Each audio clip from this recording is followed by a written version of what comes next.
हमारे खाने में जो जहर हम डालते हैं वो ना डाला जाए।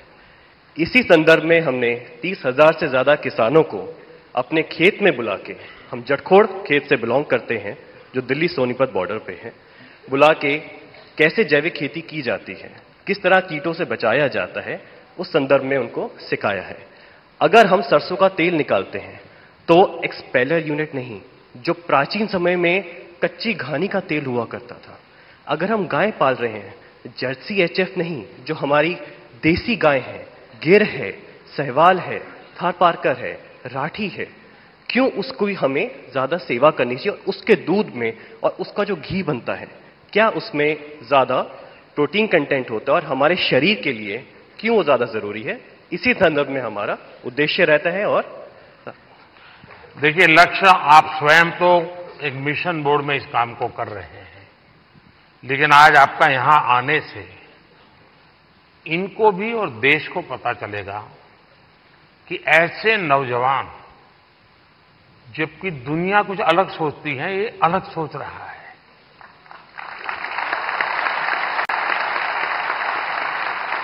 लोग लक्ष्य की मजाक उड़ाते होंगे, क्या यार तुम ये गाय पीछे पड़े हुए हो।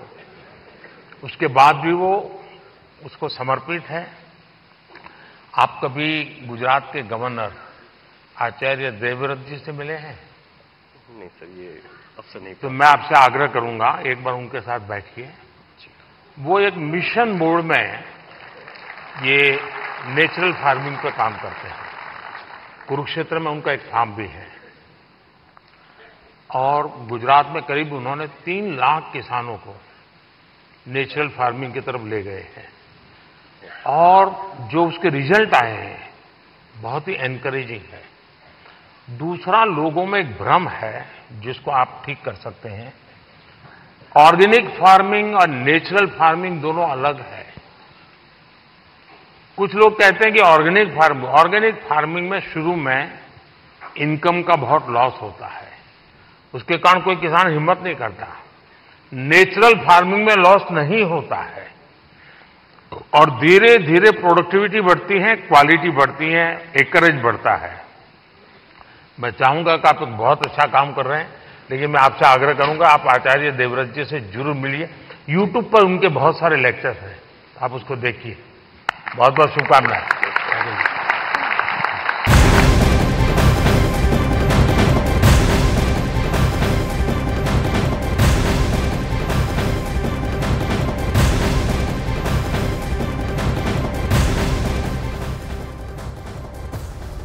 तो ये पीएम को आप देख रहे थे, नेशनल क्रिएटर्स अवार्ड हैं, वो दिए जा रहे थे पहली बार, जिसमें जो सोशल मीडिया के इन्फ्लुएंसर्स हैं उनको ये अवार्ड दिए गए।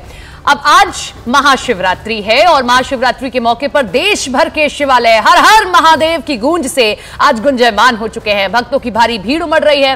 हम आपको उत्तर प्रदेश के सीएम योगी ने जो पूजा पाठ किया गोरखपुर में, जो उन्होंने पूजा की उसकी तस्वीर आप देखिए। गोरखनाथ मंदिर है ये, जहां के वो पीठाधीश्वर भी हैं। विधि विधान से हर शिवरात्रि वो वहां जाते हैं क्योंकि वो वहां के पीठाधीश्वर है, उनकी ओर से पूजा की जानी बेहद जरूरी है, इसीलिए वो वहां पर पहुंचे।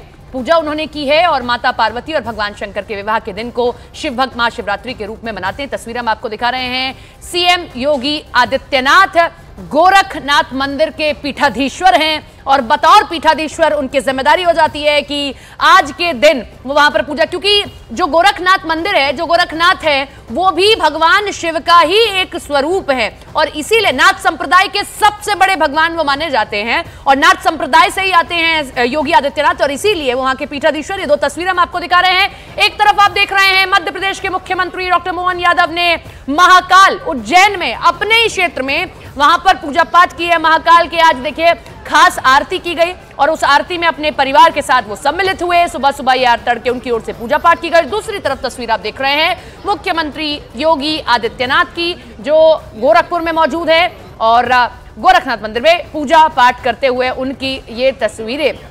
दोनों ही तरफ आप देख सकते हैं कि सूबे 2 अहम सूबे हैं और दोनों अहम सूबों के जो मुख्यमंत्री हैं वो पूजा पाठ कर रहे हैं और ये आम श्रद्धालुओं की तस्वीरें। जितने अहम शिवालय हैं देश भर के, वहां हर हर महादेव की गूंज आज है हर ओर। उज्जैन मध्य प्रदेश में आज विशेष आरती की गई। काशी विश्वनाथ में, वाराणसी में किस तरीके से भक्तों का तांता लगा हुआ है, गोरखपुर में आप देख रहे हैं उत्तर प्रदेश में किस तरीके से लोग पहुंच रहे हैं, हरिद्वार, हर की पैड़ी जो अहम जगह है महादेव की, वहां पर भी पूजा पाठ की जा रही है। गंगानगर में इस तरीके से पूजा पाठ की गई। आंध्र प्रदेश विजयवाड़ा में भी भोलेनाथ पर पंचामृत अर्पित किया गया। मुंबई में भी दूध, दही से और फूलों से भक्त भोलेनाथ को आज अर्पित कर रहे हैं, उनकी पूजा कर रहे हैं। अमृतसर पंजाब में भी सुबह तड़के से ही लोगों की भारी भीड़ है, लंबी कतार है।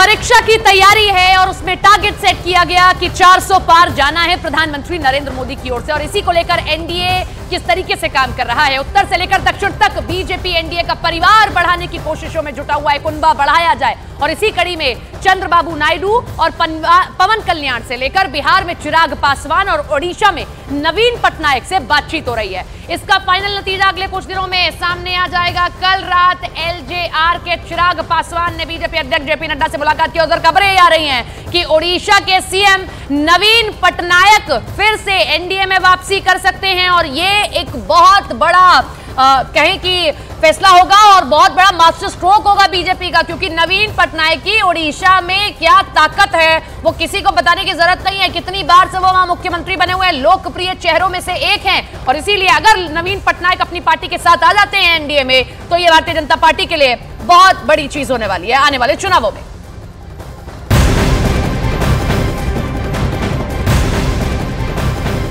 दक्षिण को साधना इस सबसे बड़ी चुनौती, और इसीलिए देखिए आंध्र प्रदेश में सीटों के गठबंधन को लेकर बातचीत होने लगी है। सूत्र ये कह रहे हैं हमारे कि चंद्रबाबू नायडू ने बीजेपी और पवन कल्याण को लड़ने के लिए 6 सीटें देना चाहती है, जबकि बीजेपी आंध्र प्रदेश में 6 से ज्यादा सीटें चाहती है। और पेच इसी बात को लेकर और इसी को सुलझाने की कोशिशें, और इसी कवायद में आज फिर से बीजेपी नेताओं से मुलाकात करेंगे चंद्रबाबू नायडू और पवन कल्याण। तो ये बड़ी खबर आप देख रहे हैं, ये तस्वीरें आप देख रहे हैं। मुलाकात कल भी हुई, आज फिर से मुलाकात होगी। सीट शेयरिंग का फॉर्मूला आंध्र प्रदेश में कैसे तय हो, चंद्रबाबू नायडू बीजेपी के साथ आने को तैयार है, लेकिन बीजेपी यह चाहती है कि 6 सीटों से ज्यादा सीटें दी जाएं, लेकिन चंद्रबाबू नायडू अभी 6 सीटें देने के मूड में है। लेकिन बातचीत चल रही है, हो सकता है कि कुछ बार्गेनिंग हो, और उस बार्गेनिंग के तहत जो है आने वाले समय में आपको सीट शेयरिंग का फॉर्मूला आंध्र प्रदेश में मिल जाए।